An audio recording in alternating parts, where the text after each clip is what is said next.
It seems like I'm forever trimming my trees, and I take all the branches and they go into a landfill.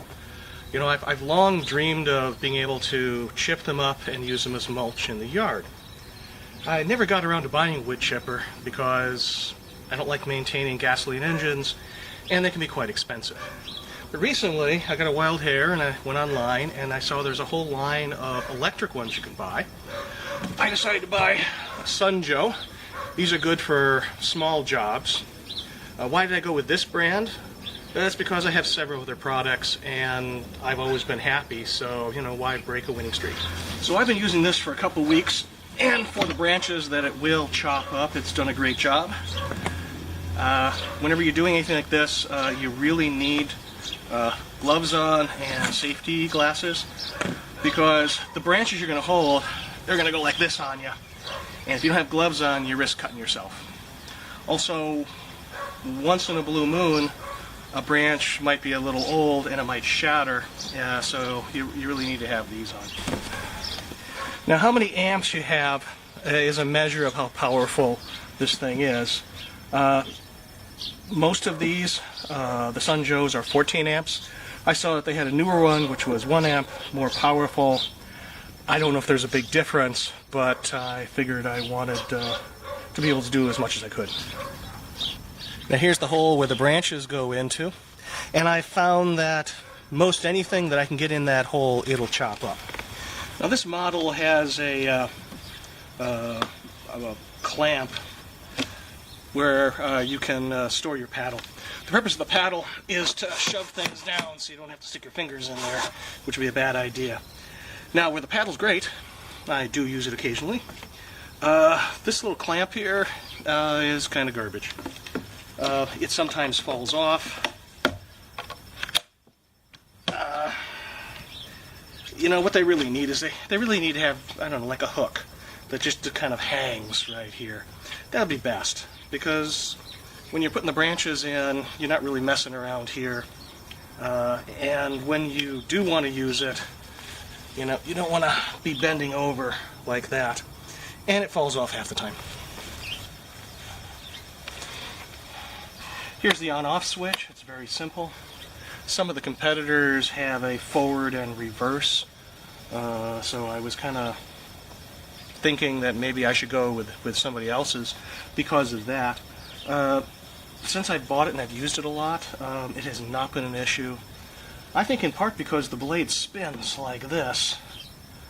Some of the people who have a chipper out there have wheels that kind of grind like this, and in that case you definitely want to be able to reverse it to unjam. This is what the wood chips look like. This was something important when I was doing my research, and I didn't find anybody's videos. Now, I have tested this with bare feet, and it was perfectly fine. That was one of my fears, is I'd be chopping all this stuff up, only to be getting splinters. Because I do have this in the backyard, I got a pool, so people can be walking around barefoot.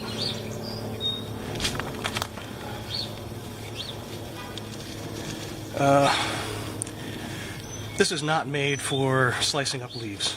You can run leaves through it, but for the most part they get torn and barely damaged.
Here are examples of wood that's too thick to go through the chipper.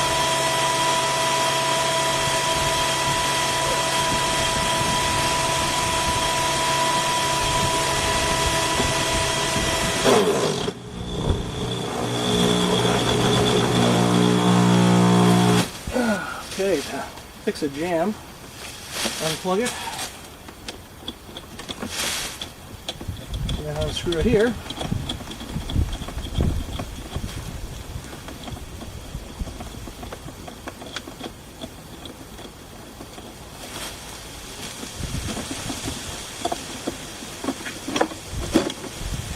And then I can pull it out.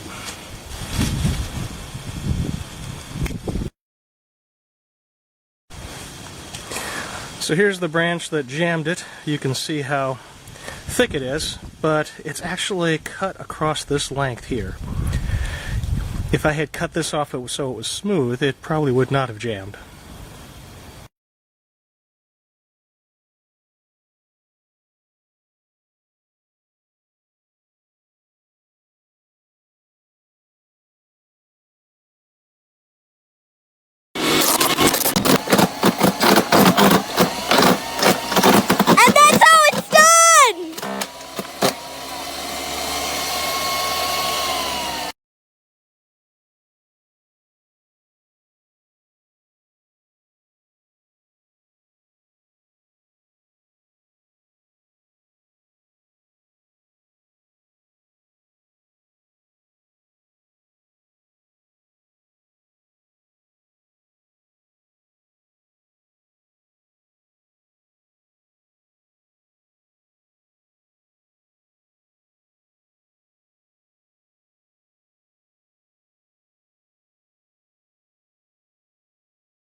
Okay.